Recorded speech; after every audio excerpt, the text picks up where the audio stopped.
In this video, you will learn how to record students' attendance. For you to do this, you must be the class teacher and then you must have access to the students' attendance register. So first, go to the batches option on the main menu. Then select the particular class. Next, you will see the attendance for this class.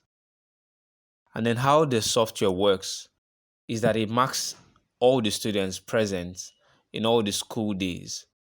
So all you have to do is to mark the students absent on the days they were absent. So take for instance John Favor. This student was absent on Wednesday. So you click on that particular day and then you impute a reason. And then you select if the student was present half of the day or did not show up in school at all. Lastly, you click on Mark Absent button.